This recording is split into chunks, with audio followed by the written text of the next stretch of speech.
يا أيها الذين آمنوا كتب عليكم الصيام كما كتب على الذين من قبلكم لعلكم تتقون. بسم الله الرحمن الرحيم. الحمد لله رب العالمين. والصلاة والسلام على رسول الأمين وعلى آله وصحبه أجمعين. അമ്മാ ബഅദ്. സ്നേഹം നിറഞ്ഞ സഹോദരന്മാരെ, സഹോദരികളെ, സർവശക്തനായ പ്രപഞ്ചനാഥൻ്റെ അനുഗ്രഹങ്ങൾ നമ്മളിലേവരിലും വർഷിക്കുമാറാകട്ടെ. പരിശുദ്ധ റമദാനിൻ്റെ എല്ലാ പുണ്യങ്ങളും വേണ്ടതുപോലെ നേടിയെടുക്കുവാൻ പടച്ച തമ്പുരാൻ നമ്മെ തുണയ്ക്കുമാറാകട്ടെ. മനുഷ്യൻ്റെ അല്പ സംസ്കരണത്തിന് വേണ്ടി പ്രപഞ്ച സൃഷ്ടാവായ ദൈവം നിശ്ചയിച്ച ഏറ്റവും പ്രധാനപ്പെട്ട അനുഷ്ഠാനങ്ങളിലൊന്നാണ് വ്രതാനുഷ്ഠാനം എന്ന് നമുക്ക് അറിയാവുന്ന കാര്യമാണ്. മനുഷ്യനെ സംബന്ധിച്ചിടത്തോളം മറ്റ് ജീവജാലങ്ങളിൽ നിന്ന് വ്യത്യസ്തമായി ധർമാധർമ്മ ബോധത്തോടുകൂടി കർമ്മം ചെയ്യാൻ മനുഷ്യനെ പ്രേരിപ്പിക്കുന്ന ഒരാത്മാവ് കൂടി ഉണ്ട് എന്നതാണ്. മനുഷ്യൻ്റെ ആത്മാവിൻ്റെ അവസ്ഥയെക്കുറിച്ച്, പ്രകൃതത്തെക്കുറിച്ച് വിശുദ്ധ ഖുർആനിൽ 91-ാം അധ്യായത്തിൽ പ്രപഞ്ച സൃഷ്ടാവായ ദൈവം പറയുന്നുണ്ട്, വനഫ്സിൻ വമാ സവ്വാഹ, ആത്മാവ് സന്തുലിതപ്പെടുത്തപ്പെട്ടിരിക്കുന്നു. പിന്നെ അതിൻ്റെ പ്രകൃതത്തെക്കുറിച്ച് പറയുന്നു, ഫഅൽഹമഹ ഫുജൂറഹ വതഖ്വ, അതിന് ധർമാധർമ്മ ബോധം നൽകിയിരിക്കുന്നു എന്നാണ്. അഥവാ മനുഷ്യൻ്റെ ആത്മാവിൽ സത്യവും അസത്യവും, അല്ലെ നന്മയും തിന്മയും, ധർമ്മവും അധർമ്മവും, അല്ലെ ദൈവീക ബോധവും പൈശാചിക ബോധവും ഒക്കെ നിലനിൽക്കുന്നുണ്ട് എന്നാണ്. ഈ പ്രകൃതമുള്ള മനുഷ്യൻ അവൻ്റെ ആത്മാവിൻ്റെ സംസ്കരണത്തിന് വേണ്ടി ബോധപൂർവം ശ്രമിക്കണമെന്നും അങ്ങനെ അവൻ വിജയം കരസ്ഥമാക്കണമെന്നും വിശുദ്ധ ഖുർആനിലൂടെ ദൈവം ഉപദേശിക്കുന്നുണ്ട്. അതേ വാക്യങ്ങളുടെ തുടർച്ചയായി പിന്നെ ഖുർആൻ പറയുന്നുണ്ട്, ഖദ് അഫ്ലഹ മൻ സക്കാഹ വഖദ് ഖാബ മൻ ദസ്സാഹ, ആരാണോ ഈ ആത്മാവിനെ സംസ്കരിക്കുന്നത് അവൻ വിജയിക്കുന്നു, എന്നാൽ ആരാണോ അതിനെ അവഗണിക്കുന്നത് അവൻ പരാജയപ്പെടുകയും ചെയ്യും. അപ്പോൾ ഒരു മനുഷ്യന്റെ വിജയത്തിന്റെ നിദാനം നിർണയിച്ചു തരികയാണ്. അപ്പോൾ മനുഷ്യന്റെ വിജയത്തിന്റെ യഥാർത്ഥ നിദാനം അവന്റെ ആത്മാവിന്റെ സംസ്കരണമാണ്. അത് സംസ്കരിക്കപ്പെട്ടില്ലെങ്കിൽ സ്വാഭാവികമായിട്ടും മനുഷ്യൻ അധർമ്മത്തിലേക്ക് വഴിതെറ്റിപ്പോകുമെന്നാണ്. മനുഷ്യാത്മാവിനെ നമുക്ക് ഉപമിക്കാനാവുക കൃഷിയിടത്തോടാണ്. അല്ലെ, ധർമ്മത്തെയും അധർമ്മത്തെയും, നന്മയെയും തിന്മയെയും നമുക്ക് കൃഷിയോടും കളയോടും ഉപമിക്കാം. അല്ലെ, കൃഷിയിടത്ത് കൃഷി വളരണമെങ്കിൽ മണ്ണൊരുക്കി, വിത്ത് നട്ട്, വെള്ളവും വളവും നൽകി, വേലിയും കെട്ടി സംരക്ഷിക്കേണ്ടതുണ്ട്. അതേസമയത്ത് പുല്ലും കളയും വളരണമെങ്കിൽ പ്രത്യേകിച്ച് ഒന്നും ചെയ്യേണ്ടതില്ല. കൃഷിഭൂമിയെ വെറുതെ ഇട്ടാൽ തന്നെ അവിടെ പുല്ലും കളയും നന്നായി വളരുന്നത് നമുക്ക് കാണുവാൻ കഴിയും. ഇതുപോലെ മനുഷ്യ ആത്മാവിൽ ധർമ്മബോധം, അതാ നന്മ അല്ലെങ്കിൽ സത്യം അല്ലെങ്കിൽ ദൈവിക ബോധം, ഇത് വളരണമെങ്കിൽ ബോധപൂർവം മനുഷ്യൻ ശ്രമിക്കേണ്ടതുണ്ട് എന്ന്. അതാണ് അവന്റെ വിജയത്തിന്റെ നിദാനം എന്ന് പറയും. അതിനർത്ഥം മനുഷ്യൻ വിജയിക്കണമെങ്കിൽ അധ്വാനിക്കണം. ഒരു കുന്നിന്റെ മുകളിലേക്ക് നമുക്ക് എത്തിപ്പെടണമെങ്കിൽ ഗുരുത്വാകർഷണ ബലത്തിനെതിരിൽ ബലം പ്രയോഗിച്ച് വളരെ പ്രയാസപ്പെട്ടുകൊണ്ട് മാത്രമാണ് നമുക്ക് അവിടെ എത്തിപ്പെടാൻ കഴിയുക. അതേസമയത്ത് ഒരു ഗർത്തത്തിലേക്ക് വീഴണമെങ്കിലോ പ്രത്യേകിച്ച് ഒന്നും ചെയ്യേണ്ടതില്ല, കടന്നു കൊടുത്താൽ നമ്മൾ ഗർത്തത്തിലേക്ക് വീണുപോകും. വെച്ചാൽ ഉയരണമെങ്കിൽ അധ്വാനിക്കണം, പക്ഷെ അധപ്പതിക്കണമെങ്കിൽ പ്രത്യേകിച്ചൊന്നും ചെയ്യേണ്ടതില്ല. അപ്പൊ ഇവിടെ മനുഷ്യനോട് കൽപ്പിക്കുന്നത്, അല്ല, ധർമാധർമ്മ ബോധത്തോടുകൂടി കർമ്മം ചെയ്യാൻ കഴിയുന്ന അഥവാ ധർമാധർമ്മ ബോധമുള്ള മനുഷ്യനോട് പറയുന്നത്, ധർമ്മബോധത്തെ വളർത്തി, അല്ല ദൈവികമായ ബോധത്തെ വളർത്തി, പൈശാചിക ബോധത്തെ തളർത്തി അവൻ സ്വയം അവന്റെ ധർമ്മം നിർവഹിക്കാൻ സന്നദ്ധമാകേണ്ടതുണ്ട് എന്ന്. അപ്പൊ ദൈവികമായ ബോധത്തെ ശക്തിപ്പെടുത്തുമ്പോഴാണ് പൈശാചികമായ ബോധം ദുർബലപ്പെടുക. അങ്ങനെ ധർമ്മബോധത്തെ ശക്തിപ്പെടുത്തി അധർമ്മബോധത്തെ ദുർബലപ്പെടുത്തണം. അപ്പൊ സ്വാഭാവികമായിട്ടും ദൈവികമായ ബോധത്തെ ശക്തിപ്പെടുത്തണമെങ്കിൽ നിരന്തരമായ ദൈവസ്മരണ അനിവാര്യമാണ്. ദൈവം വസ്തുനിഷ്ഠമല്ലാത്തത് കൊണ്ട് പലപ്പോഴും ദൈവത്തെ നമ്മൾ മറന്നു പോകാൻ സാധ്യതയുണ്ട്. നമ്മളൊരു കത്തെഴുതുന്നുവെങ്കിൽ ആ കത്തെഴുതിക്കൊണ്ടിരിക്കുമ്പോൾ അതിലായിരിക്കും നമ്മൾ ശ്രദ്ധ. നമ്മളൊരു ജോലി ചെയ്തുകൊണ്ടിരിക്കുമ്പോൾ അതിലായിരിക്കും ശ്രദ്ധ. ദൈവത്തെ മറന്നു പോകാനുള്ള സാധ്യതയുണ്ട്. അപ്പോൾ വ്യവഹാരിക ലോകത്ത് പലപ്പോഴും മനുഷ്യൻ ഇതെല്ലാം മറന്ന് സ്വാഭാവികമായും വഴിതെറ്റി പോകാറുണ്ട്. കൂട്ടുകെട്ടിലൂടെയൊക്കെ വഴിതെറ്റി പോകുന്നത് പലപ്പോഴും നമ്മൾ അനുഭവിക്കുന്നതാണ്, അറിയുന്നതാണ്. ഇത്തരം സന്ദർഭങ്ങളിൽ അങ്ങനെ വഴിതെറ്റി പോവാതിരിക്കാൻ നിരന്തരമായ ദൈവബോധം അവനിൽ നിലനിൽക്കണമെന്നാണ്.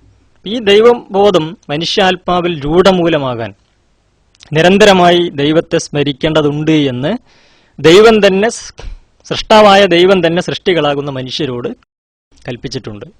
അതിന്റെ ഭാഗമാണ് ഒരു വിശ്വാസി നിരന്തരമായി അവന്റെ ദൈവത്തെ സ്മരിക്കുന്നതിന്റെ ഭാഗമായി ഒരു ദിവസം 5 നേരവും അവൻ ദൈവത്തിന്റെ മുമ്പിൽ ദൈവത്തെ നമസ്കരിക്കണമെന്ന്, അവനെ സ്മരിച്ചുകൊണ്ട് അവനെ ഓർത്തുകൊണ്ട് അവന്റെ മുമ്പിൽ സ്വയം തലകുനിച്ചുകൊണ്ട് ദൈവത്തെ അവൻ സ്മരിക്കേണ്ടതുണ്ട് എന്ന്. അങ്ങനെ 5 നേരവും പ്രാർത്ഥിക്കുന്ന ഒരാൾ, അങ്ങനെ പ്രാർത്ഥിക്കുന്ന ഒരാളുടെ ആത്മാവിൽ ഉണ്ടാകുന്ന, അല്ലെങ്കിൽ അങ്ങനെ ഒരു വ്യക്തിയിൽ ഉണ്ടാകുന്ന പരിവർത്തനം, മാറ്റം ഏത് സ്വഭാവത്തിലായിരിക്കുമെന്ന് പ്രവാചകൻ തന്നെ തന്റെ അനുയായികളെ ഒരു ഉദാഹരണത്തിലൂടെ പഠിപ്പിക്കുന്നുണ്ട്. പ്രവാചകൻ അവരോട് ചോദിച്ചു, നിങ്ങളുടെ വീടിന്റെ മുമ്പിലൂടെ ഒരു അരുവി ഒഴുകുന്നുണ്ടെന്ന് നിങ്ങൾ സങ്കല്പിക്കുക.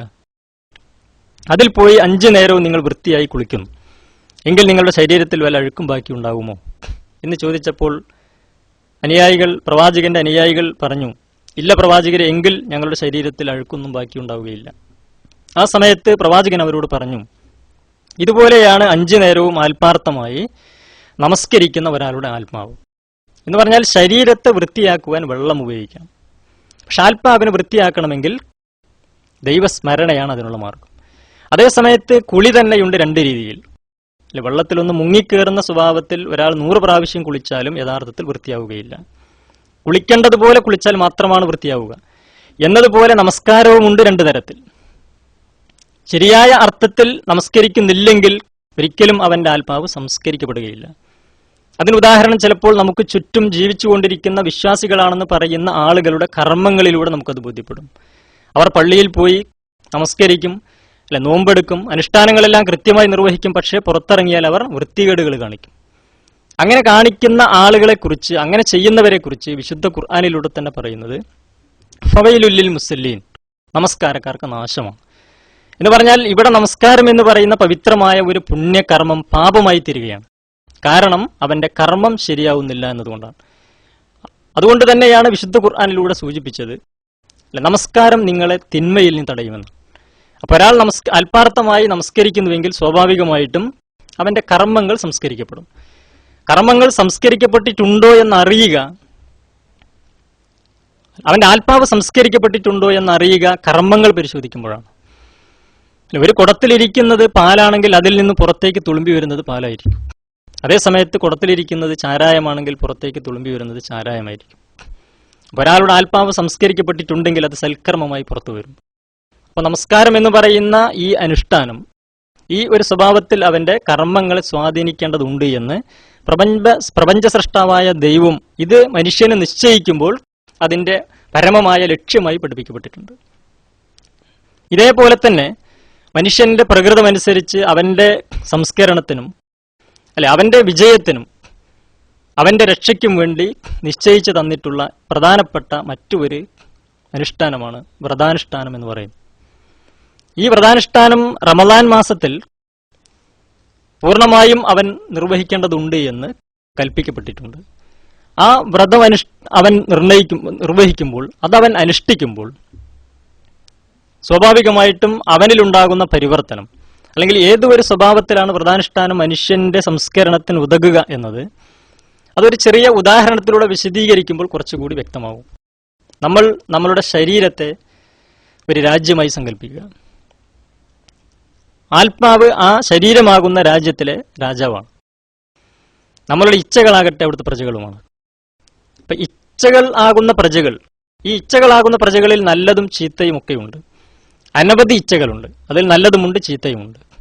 ഇച്ഛകളാകുന്ന പ്രജകൾ ആത്മാവാകുന്ന രാജാവിനോട് ഓരോ കാര്യങ്ങൾ ആവശ്യപ്പെടുമ്പോൾ ആത്മാവാകുന്ന രാജാവ് അത് അനുവദിക്കുമ്പോഴാണത്രേ ഒരാൾ ആ ആവശ്യം നിർവഹിക്കുന്നത്. ഒരു ഉദാഹരണം പറഞ്ഞാൽ, ഇപ്പൊ വിശപ്പ് എന്ന് പറയുന്ന ഇച്ഛ ആത്മാവാകുന്ന രാജാവിനോട് പറയുകയാണ്, എനിക്ക് വിശക്കുന്നു, ഭക്ഷണം ആവശ്യമുണ്ട്. ആത്മാവാകുന്ന രാജാവ് അത് അനുവദിക്കുമ്പോൾ അവൻ ഭക്ഷണം കഴിക്കുന്നു. ദാഹം എന്ന ഇച്ഛ പറയുന്നു, എനിക്ക് ദാഹിക്കുന്നു, വെള്ളം ആവശ്യമുണ്ട്. ആത്മാവാകുന്ന രാജാവ് അത് അനുവദിക്കുമ്പോൾ അവൻ വെള്ളം കുടിക്കുന്നു. ഒരാളുടെ മദ്യപാനേച്ഛ പറയുകയാണ്, എനിക്ക് മദ്യപിക്കണം. ആത്മാവാകുന്ന രാജാവ് അത് അനുവദിക്കുമ്പോൾ അവൻ മദ്യപിക്കുന്നു. ഒരാളുടെ ലൈംഗികേച്ഛ പറയുകയാണ്, എനിക്ക് വ്യഭിചരിക്കണം. ആത്മാവാകുന്ന രാജാവ് അത് അനുവദിക്കുമ്പോൾ അവൻ വ്യഭിചരിക്കുന്നു. ഇങ്ങനെ ആത്മാവാകുന്ന രാജാവിനോട് ഇച്ഛകളാകുന്ന പ്രജകൾ എന്തെല്ലാം ആവശ്യപ്പെടുന്നുവോ അതെല്ലാം അങ്ങോട്ട് അനുവദിക്കുമ്പോൾ ഒരു മനുഷ്യൻ സ്വാഭാവികമായും താന്തോന്നിയായിത്തീരും. അല്ല, തനിക്ക് തോന്നുന്നതെല്ലാം ചെയ്യുന്ന, തനിക്ക് തോന്നുന്നതെല്ലാം പറയുന്ന, അതിനാണ് നമ്മൾ താന്തോന്നി എന്ന് പറയുക. ഇത് ഒരു മനുഷ്യനെ സംബന്ധിച്ചിടത്തോളം അവന്റെ നാശത്തിന്റെ കാരണമായിത്തീരും. എന്ന് പറഞ്ഞാൽ ഇവിടെ ശരീരമാകുന്ന രാജ്യത്ത് ആത്മാവാകുന്ന രാജാവ് ഒരു നോക്കുകുത്തി മാത്രമാണ്. അപ്പൊ അവിടെ അരാജകത്വമാണ് സംഭവിക്കുന്നത്. ഈ അവസ്ഥ മാറുകയും അതിനു പകരം ആത്മാവാകുന്ന രാജാവ് ഇച്ഛകളാകുന്ന പ്രജകളെ ഭരിക്കുന്നിടത്തേക്ക്, നിയന്ത്രിക്കുന്നിടത്തേക്ക് കാര്യങ്ങൾ എത്തുകയും ചെയ്യണം. ഇതിനുള്ള ഒരു പരിശീലനം കൂടിയാണ് വ്രതാനുഷ്ഠാനം എന്ന് നമുക്ക് കാണുവാൻ കഴിയും. അതേതുപോലെ എന്ന് ചോദിച്ചു കഴിഞ്ഞാൽ, ഇപ്പൊ വ്രതമനുഷ്ഠിക്കുന്ന ഒരു വിശ്വാസിയെ സംബന്ധിച്ചിടത്തോളം ഏതാണ്ട് ഒരു 10 മണി സമയമൊക്കെ ആകുമ്പോഴേക്കിന് ഇപ്പൊ ദാഹം എന്ന ഇച്ഛ വരും. ദാഹം എന്ന ഇച്ഛ പറയും, എനിക്ക് ദാഹമുണ്ട്, എനിക്ക് ദാഹിക്കുന്നു, വെള്ളം ആവശ്യമുണ്ട്. ആത്മാവാകുന്ന രാജാവ് പറയും, തൽക്കാലം നിനക്കത് വേണ്ട. ഇവിടെ ആത്മാവാകുന്ന രാജാവ് ദാഹമാകുന്ന ഈ ഇച്ഛയെ നിയന്ത്രിക്കുകയാണ്, അവിടെ ഭരിക്കുകയാണ്. അതിനെ അങ്ങോട്ട് അഴിച്ചുവിടുകയല്ല, അതിനെ അങ്ങോട്ട് കടിഞ്ഞാനിടുകയാണ്. ഇതുപോലെ വിശപ്പ് വരും. വിശപ്പാകുന്ന ഇച്ഛ പറയും, എനിക്ക് വിശക്കുന്നു, ഭക്ഷണം ആവശ്യമുണ്ട്.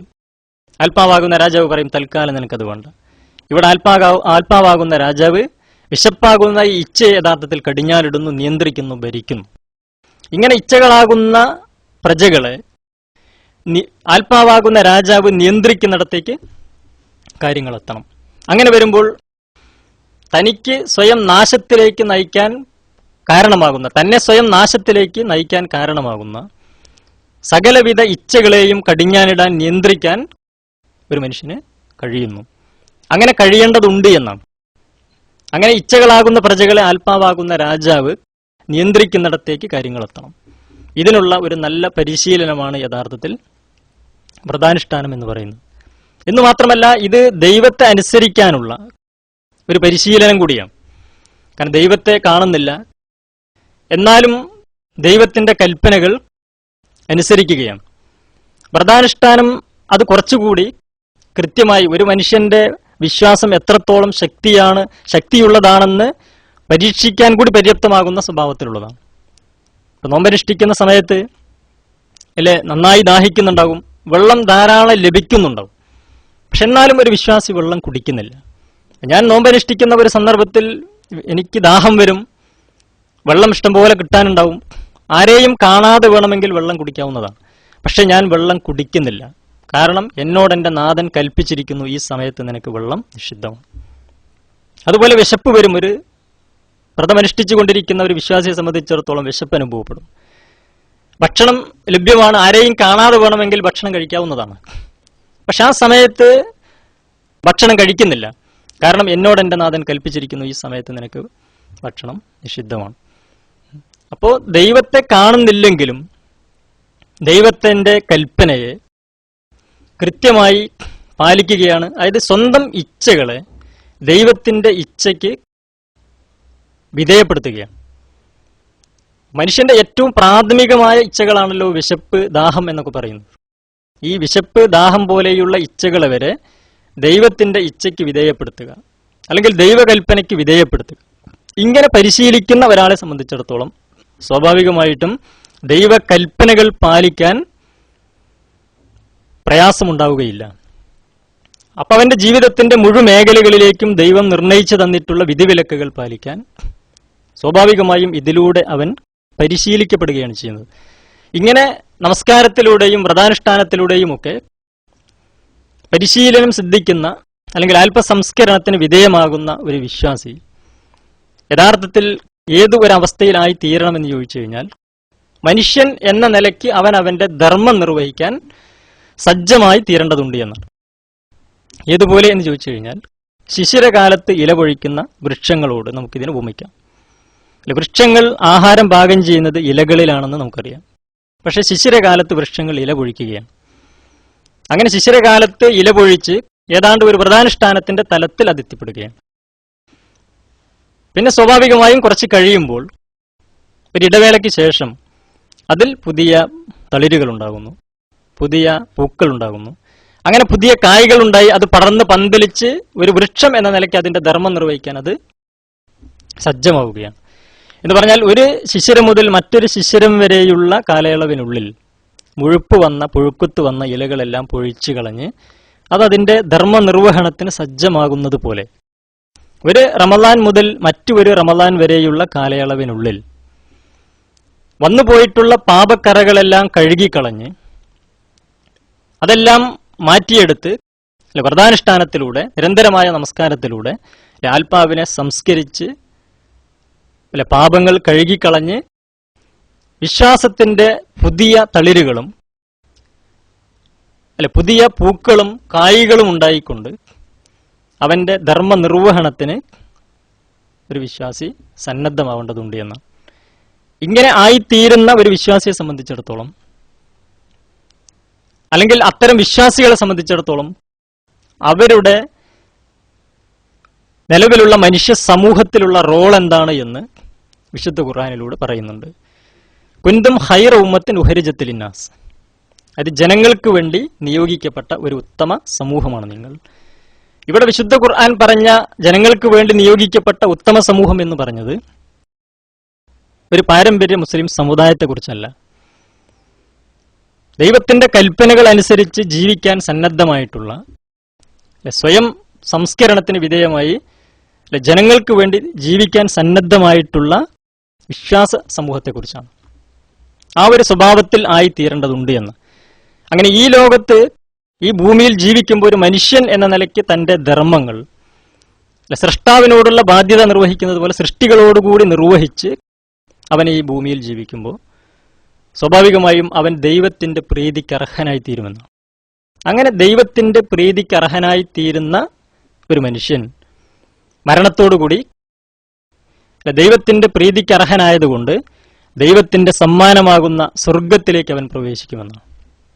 അപ്പൊ ഒരു വിശ്വാസി യഥാർത്ഥത്തിൽ നോമ്പനുഷ്ഠിക്കുന്നത് അല്ലെങ്കിൽ നമസ്കരിക്കുന്നത്, അനുഷ്ഠാനങ്ങൾ നിർവഹിക്കുന്നത്, അവൻ ജനങ്ങൾക്ക് വേണ്ടി ജീവിക്കുന്നത്, അതല്ല സൽക്കർമ്മങ്ങൾ ചെയ്ത് ജീവിക്കുന്നത് തന്റെ സൃഷ്ടാവായ ദൈവത്തിന്റെ പ്രീതി കാംക്ഷിച്ചുകൊണ്ട് അതിന് പകരമായി അവൻ നൽകുന്ന സമ്മാനമാകുന്ന സ്വർഗം പ്രതീക്ഷിച്ചുകൊണ്ട്, അത് ദൈവത്തിന്റെ ഒരു സമ്മാനമാണ് എന്ന്.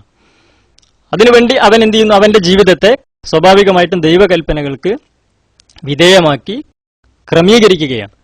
അങ്ങനെ ക്രമീകരിക്കപ്പെടുന്ന ഒരു വിശ്വാസി സ്വാഭാവികമായിട്ടും ഈ ലോകത്ത് ഏറ്റവും നല്ല മനുഷ്യനായിരിക്കും, പരലോകത്ത് ദൈവത്തിന്റെ ഏറ്റവും പ്രിയപ്പെട്ട ദാസനുമായിരിക്കും. അതിന് പ്രതിഫലമായിക്കൊണ്ട് ദൈവം അവന് സ്വർഗമാണ് വാഗ്ദാനം ചെയ്തിരിക്കുന്നത്. അപ്പൊ ആ സ്വർഗം പ്രതീക്ഷിച്ചുകൊണ്ട്, ദൈവത്തിന്റെ പ്രീതി പ്രതീക്ഷിച്ചുകൊണ്ട് പരമാവധി സൂക്ഷ്മതയോടുകൂടി ഈ ഭൂമിയിൽ ജീവിക്കാൻ നമ്മൾ ഓരോരുത്തരും ശ്രദ്ധിക്കേണ്ടതുണ്ട് എന്ന് മാത്രം ഈ സന്ദർഭത്തിൽ ഉണർത്തിക്കൊണ്ട് ഞാൻ എൻ്റെ ഈ വാക്കുകൾ ഇവിടെ അവസാനിപ്പിക്കുകയാണ്. ദൈവം തമ്പുരാൻ നമ്മെ എല്ലാവരെയും അനുഗ്രഹിക്കുമാറാകട്ടെ. വാഹിർ ദഅ്വാന അൽഹംദുലില്ലാഹി റബ്ബിൽ ആലമീൻ. അസ്സലാമു അലൈക്കും വറഹ്മത്തുള്ളാഹി.